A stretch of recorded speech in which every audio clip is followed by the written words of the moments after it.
When we started this process, a huge priority for us was to amplify Black voices in the community, and especially the gay community. And I happened on this author through an article, and I started reading about him and was so impressed with his spirit and his work. And I knew I wanted to introduce him to you in this room. You probably saw him out there with his books in the lobby. If you did not, I invite you to stop by. He has truly become one of our family and a wise sage for his age. And he wrote a very special piece that he's going to share with you just for this concert today. So will you please welcome author and poet Jonathon McClellan.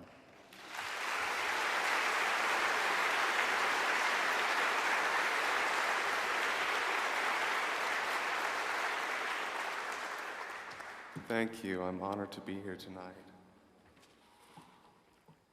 This evening I'll be reading a piece called Those Most in Need.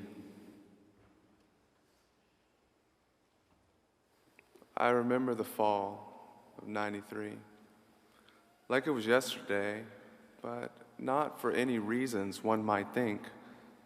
I don't recall the color of the leaves, the sound of wind chimes dancing, or even stunning sunsets. But I remember my mother visiting me during my week-long stay in the hospital. That was my first encounter with the spirit of devastating helplessness. By all appearances, my 5-year-old pneumonia-stricken body, wearing a hospital gown, would inform any outside observer that I was the one most in need. Hindsight, however, offers a panoramic view and greater understanding. My mother, Shirley Edwards, is the reason that moment 28 years ago has been permanently frozen or suspended in time. She had been limping for miles in the cold weather just to comfort and care for me. After a long and painful journey, she arrived at my room almost unrecognizable.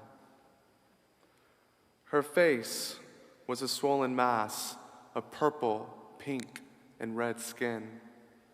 Her beautiful eyes now could only partially open because my stepfather understood how to best incapacitate his victim.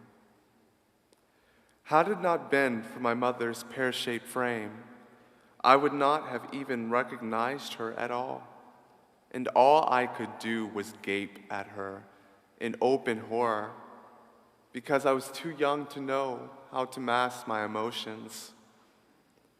I felt as though I was witnessing my whole world as I knew it, being engulfed in merciless flames, and all I could do was lie there in my bed.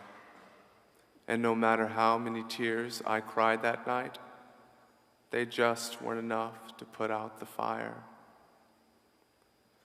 Though my mother was the victim, I would realize as I got older that she was not the most in need in that situation. For there was another, my mother's oppressor, and my tormentor is no longer alive today. Years ago, he passed away for what are believed to be drug-related issues. There is a saying that hurt people hurt people. Ultimately, he died hurting himself because that is all that his life taught him how to do. The one who was the most in need was the one who was drowning while not realizing that he was dragging down those that were trying to save him. I tend to believe that if you can learn from that which scars you, then you can reclaim your narrative and write your own ending.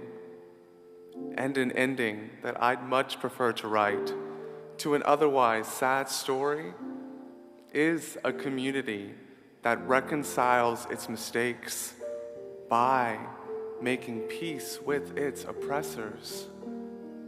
For how could there be world peace without the inclusion of the whole world? Thank you.